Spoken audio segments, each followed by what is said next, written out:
अध्यात्म क्या है तथा कर्म क्या है? अधिभूत और अधिदैव किसे कहा जाता है?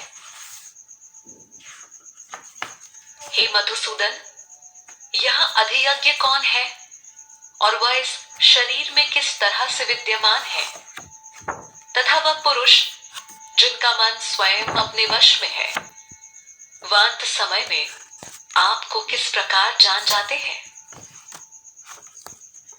श्री भगवान बोले, वह जो कि विनाशहीन तथा सर्वोच्च है, ब्रह्म है। उस ब्रह्म का प्रत्येक शरीर में बसना अध्यात्म कहा जाता है। प्राणियों में उत्पन्न त्याग जिससे उसके अस्तित्व की अभिव्यक्ति हो, वह कर्म कहलाता है। हे देहधारियों में श्रेष्ठ अर्जुन, यह नाशवान पदार्थ अधिभूत है और पुरुष अधिदैव है।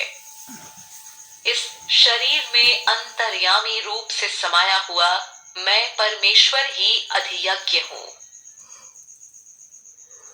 जो मनुष्य मरते समय मेरा स्मरण करते हुए अपने शरीर को त्यागता है, वह मुझे ही प्राप्त होता है, इसमें कोई संदेह नहीं है।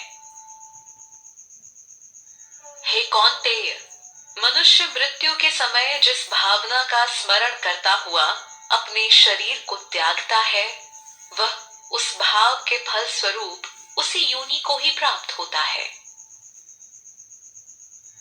इसलिए तू हर समय मेरा स्मरण कर और युद्ध भी कर।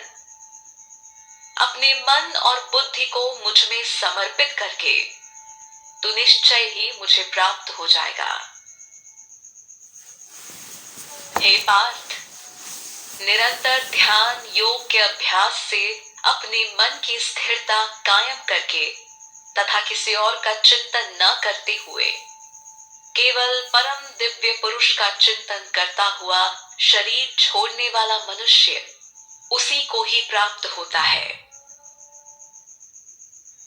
जो मनुष्य उस सर्वज्ञ, अनादि, सबका पालन करने वाले, सूक्ष्म से भी सूक्ष्मतर, सबके धाता, अचिंत्य रूप, सूर्य के समान प्रकाशवान और अज्ञान से परे तत्व का ध्यान करते हुए अंत समय में योग बल से अपने प्राणों को दोनों भावों के मध्य रखकर भक्ति पूर्वक मेरा ध्यान करते हुए शरीर त्यागता है, वह दिव्य परम पुरुष को ही प्राप्त होता है।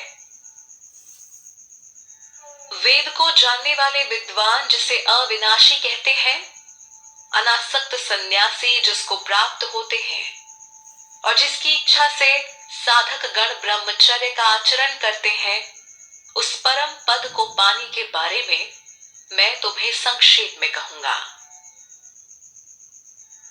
सब इंद्रियों को अपने वश में करके तथा चित्त को हृदय में स्थिर करके और प्राण को मस्तक में स्थापित करके योग धारणा में स्थित होकर जो पुरुष ओम शब्द जो कि एक अक्षर रूपी ब्रह्म है, इसका उच्चारण करता हुआ मेरा स्मरण करता हुआ शरीर का त्याग करता है, वह परम गति को प्राप्त होता है।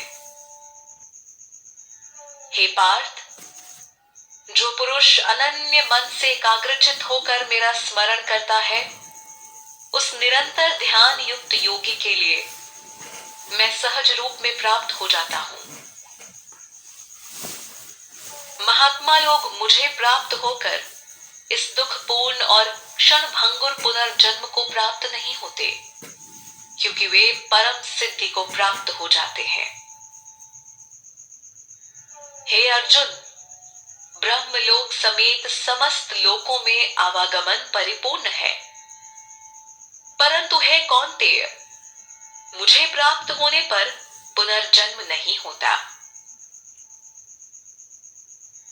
जो योगी ब्रह्मा के दिन जो कि 1000 युगों के समान है तथा उनकी वह रात्रि जो भी 1000 युगों के समान है, इनको समझते हैं, वह योगी काल को जानते हैं।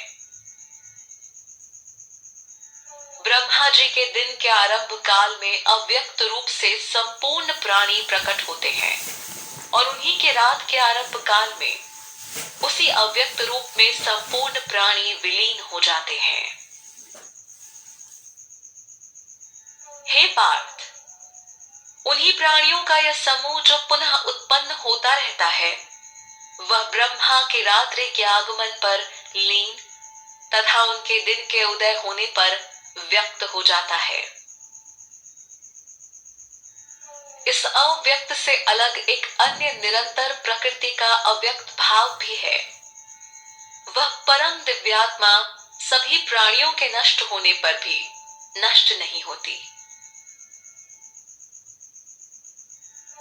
जिस तत्व को अव्यक्त और विनाशहीन कहा गया है, वही परम गति भी है, जिसे प्राप्त होने पर साधक को पुनः इस संसार में नहीं आना पड़ता। वही मेरा परम धाम है। हे पार्थ, जिस परमात्मा के अंतर्गत सभी प्राणी हैं और जिसमें यह संपूर्ण जगत व्याप्त है, वह अव्यक्त परम पुरुष अनन्य भक्ति से ही प्राप्त करने योग्य है। हे भरत शर्भ, जिस काल में योगी जन शरीर त्यागने के बाद पुनर्जन्म नहीं पाते तथा जिस काल में मरकर पुनर्जन्म पाते हैं, मैं उस काल को अब तुम्हें बताऊंगा। ब्रह्म को जानने वाले वह साधक गण जिनके मरते समय अग्नि हो, प्रकाश हो, शुक्ल पक्ष और सूर्य के उत्तरायण वाले 6 मास का समय हो, वे ब्रह्म को प्राप्त होते हैं।